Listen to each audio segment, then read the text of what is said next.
Welcome, y'all, to the Big Green Dow Power Plant Podcast. We are live in Denver at the 3rd annual. And so I'm sitting next to some amazing folks.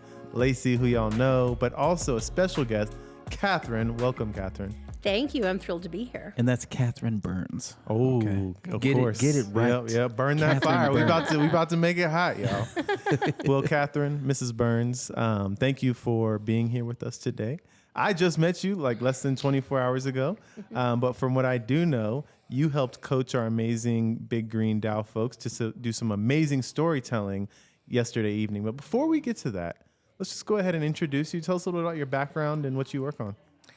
Sure. So I was born and raised in a small town in Alabama, went and then fled north as soon as I could. And Roll Tide. yeah, amen. And then I spent about 10 years working in the film and television industry, which is what I'd always wanted to do. I think partly because just as a little girl in a small town, that's kind of what you saw as art. Like there was a movie theater and there was a television. But at some point around age 30, I went into this period that I now think of that as sort of, is this all there is phase? And I wasn't really feeling it. And then one of my first nights in New York City, someone brought me to see this live storytelling show called The Moth. And in this show, it was real people on stage telling true stories from their life. And it absolutely blew my mind. I felt like it fixed everything that I was really not feeling about film and television, where it was just the person telling their story directly. Like in film and television, you'd have 15 people in the room just to tell a story of even an independent film. But this was just, you were hearing it straight from the person. It's simple light, simple sound. And I was mesmerized. It started coming every single time. And eventually, one of their 2 employees quit. All right. And through a twist of fate, I was available and raised my hand and came on, I think. Like, hey, we've seen you before. And I was like, oh, I think I could, I'll help out, for a little bit. And then 21 years later, I stepped down last summer. So I started out as a producer. I became the artistic director and was there for a really long time and loved, it was such a labor of love, not just for me, but for the entire team. And my heart will always be with them. Well, we are amongst, an honorable person. I mean, the Moth, I listen on the radio in San Antonio, TPR, NPR Amen. comes on. And then most recently, I did a training with the Aspen Institute where they gave us a training on how to do a 5-minute story. And that was transformative for me because a lot of times I'm giving the Gardopia pitch, right? So I sort of have that down. Yeah. I can do that in my sleep. But going outside of that and telling different types of stories, I was not very familiar with. So all I can say is that, the decade plus 2 decades that you put in has impacted probably millions, if not billions of people. Definitely. Lacey, what do you think, man? You've worked with her. Yeah, I got to experience it firsthand. So I just want to say, no notes when you go up on that mic. Okay. Kept true to that tradition. Yeah. As the MC of our event, which was pretty dope. I think one of the coolest things that you did for us, and it's just reminding us that when you get up there and you speak, man, that's fun. Make it fun. Make it fun. Don't get them jitters out. You know what I mean? I think that is such a great tip, especially and it correlations to our DAOs. Like when they're throwing those elevator pitches and they're, doing their little moonshots, do it with a confidence and just love of what you're doing. It's going to come off as authentic, when you enjoy what you say. Totally. If you can convey why you love it, chances are they will too. Yes.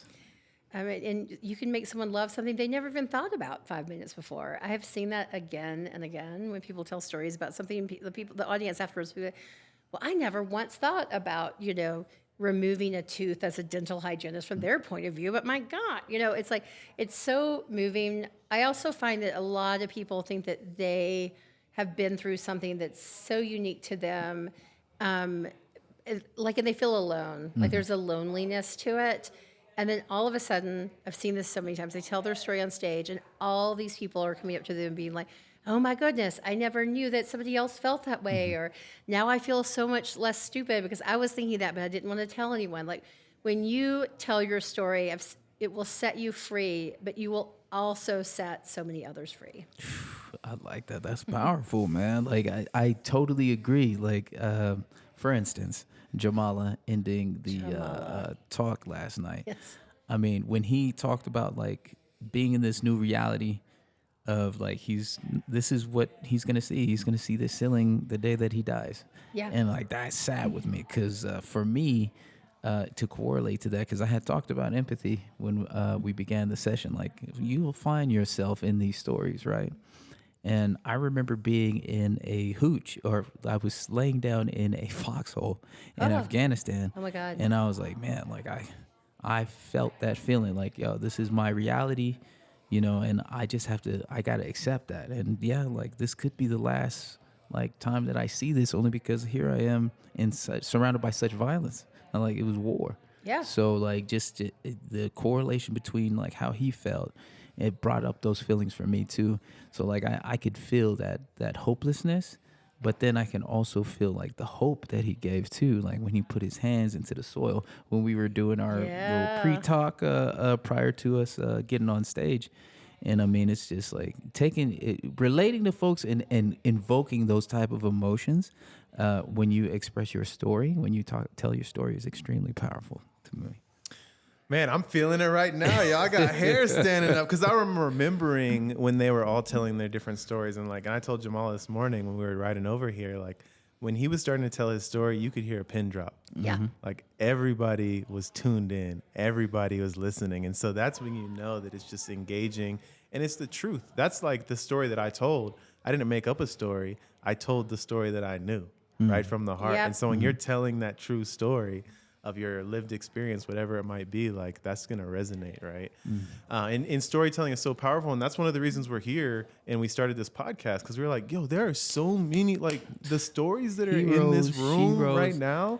Yeah. And Like, so we can't let it go to the grave without, just sharing that with the world, man. Like seriously. has to. And so you as an OG helping, bring that in, but you are also an OG. You started a podcast, and you were telling me a little bit about it, but yeah, take me through that process. So when I first started the Moth, it was a live show. It was mostly in New York. They would occasionally take it out of New York. And then over time, we were trying to figure out ways to reach new people. I'm going to date myself, but like we printed CDs, and people would take home a CD. And we'd be so excited. But eventually, Dan Kennedy, who was a longtime storyteller and host, said, "Hey guys, are you aware there's this thing called podcasting, and you could put the stories on?" We were like, "What?" And you could put them out there, and then they go out, and people can listen to them on their like iPods. I'm like, that is, but we were like, give the stories away. We were always about to go under. So it was like, that's crazy. But we did it. We decided to do it. And so in 2008, we launched with 5 stories. Like each podcast was just one single story. And we put it out and just prayed. And after 2 weeks, 2,000 people had signed up to follow the show. And we were like, 2,000 people.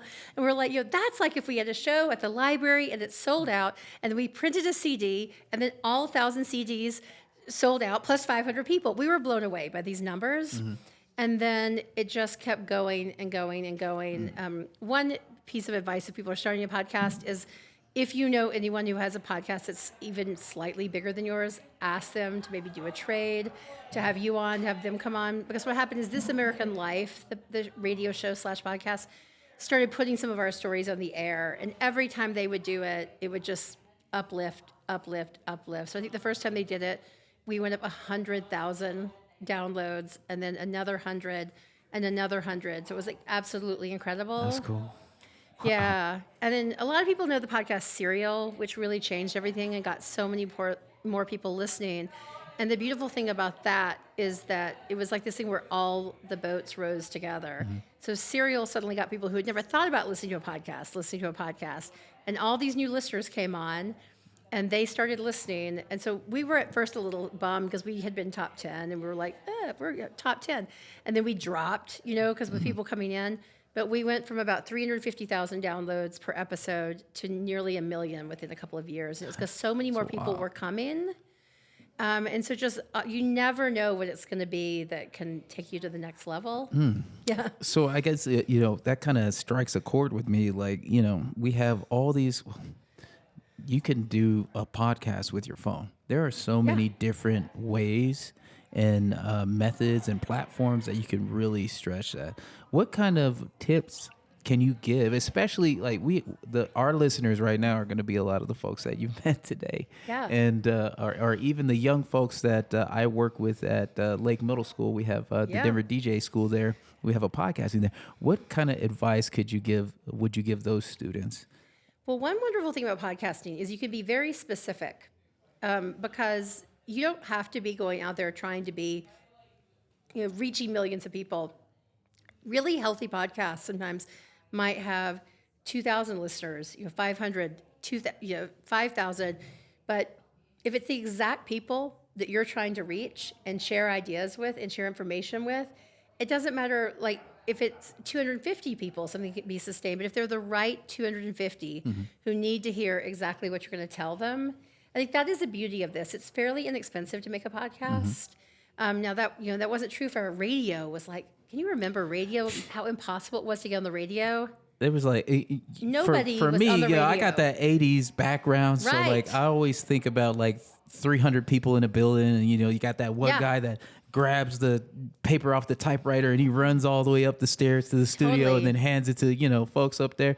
Like I always thought that at the back of my mind, but then like with the technology, Jesus, there's only like it's one person could do this. Totally. And it's like the gatekeepers upon gatekeepers upon gatekeepers of old radio. Yes.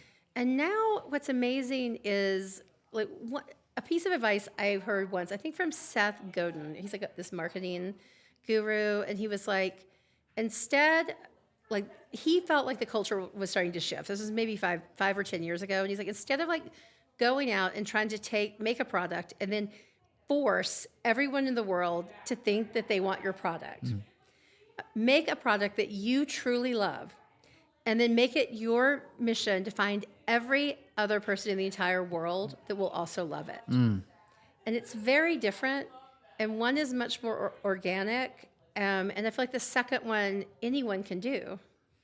So it's like, make that thing that you love so much, and then just like find your people. And it might take some time, but I think it's worth it. That's cool. Yeah. So, I'm trying to stick to the questions that we have. And one of the many questions that we have is, in your garden, let's say, I don't even know if you got one, but I'm going to assume that you do. I do. What would the garden sign say walking into your garden? Oh, no, I don't know.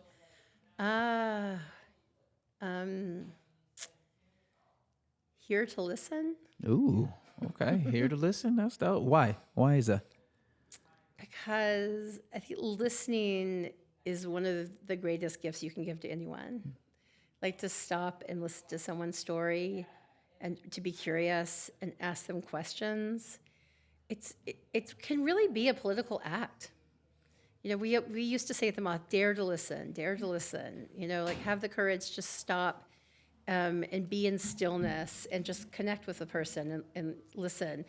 Don't be one of the Moth's founder, George Doss Green, would always talk about being at parties where someone would ask you a question and you could tell they weren't listening to your answer. They were just waiting for you to finish so that they could make their point. So to actually sit and not worry about what you're going to say next and just truly take in what that person is trying to tell you is really a radical act these days. I like that. Dare to listen. God, that makes so much sense, Yes. especially like, we're it's almost November. And this is the political scene, and a lot of hot air is being blown all over the place. Oh, my God, you know it. Whether it be positive or negative. And I think that is extremely important for us to take the time to listen. I think that is a great garden sign to put up in our lawn. How can our listeners get in contact with you? How can we follow you? On Instagram, it's a little cheeky. It's maybe not quite my personality, but I was encouraged to go put myself out there. So it's the Catherine Burns. Okay. And that's probably the best way to find me. I'm trying to do the LinkedIn, like all the things.